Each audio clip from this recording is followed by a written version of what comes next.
Imagine this. You've got $1,000 burning a hole in your pocket, and you're not just looking to toss it into the wind. No, you want to watch it grow, multiply, and maybe even dance a little jig. But where do you start? Buckle up, because we're about to dive into the art of making your money work harder than a caffeine-fueled coder at a hackathon. First off, let's get one thing straight. Investing isn't gambling, unless you're betting on that neighbor's cat to win the local pet Olympics. We're here to play the long game, where patience isn't just a virtue, it's your best friend. Step 1, the stock market, not just for suits. You've heard about stocks, right? They're like the cool kids at the investment party. But instead of just buying whatever's trending, let's be smart about it. Start with index funds or ETFs. These are like the ultimate group projects where everyone chips in, but you don't actually have to deal with anyone. Think of the S&P 500. It's a basket of America's top companies. Sure, it's not going to make you a billionaire overnight, but it's like planting an oak tree. Slow growth, but mighty strong. Step 2, diversify like it's your life's mission. Don't put all your eggs in one basket, unless you enjoy omelets made from shattered dreams. Spread that $1,000 across different sectors. A bit in tech, a sprinkle in healthcare, maybe even some in green energy, because let's face it, the planet's not getting any cooler. This isn't just about playing it safe, it's about playing it smart. If one sector catches a cold, you've got others to keep you warm. Step 3, bonds, the steady eddies. Now, while stocks are like the thrill-seeking roller coasters, bonds are more like the merry-go-round.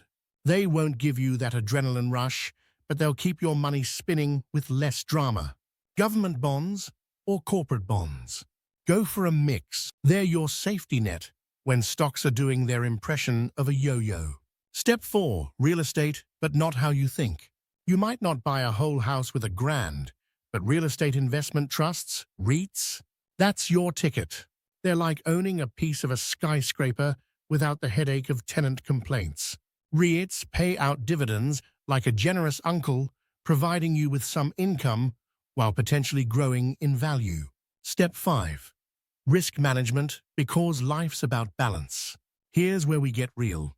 Investing isn't just throwing darts at a board.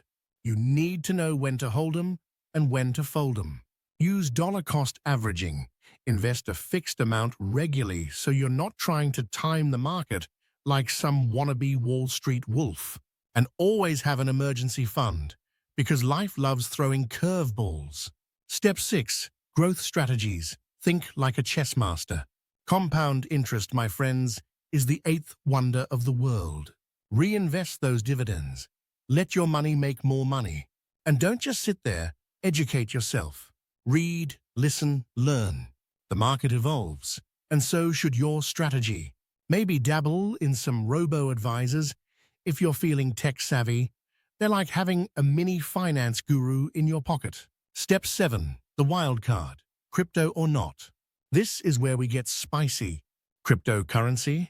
It's like the Wild West of investing. High risk, high reward.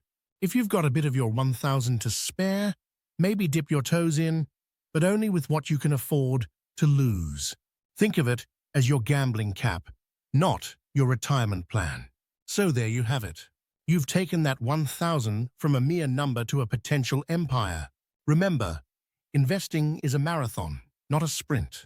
Keep your eyes on the prize, and maybe, just maybe, your money will not only grow, but also learn to dance that jig.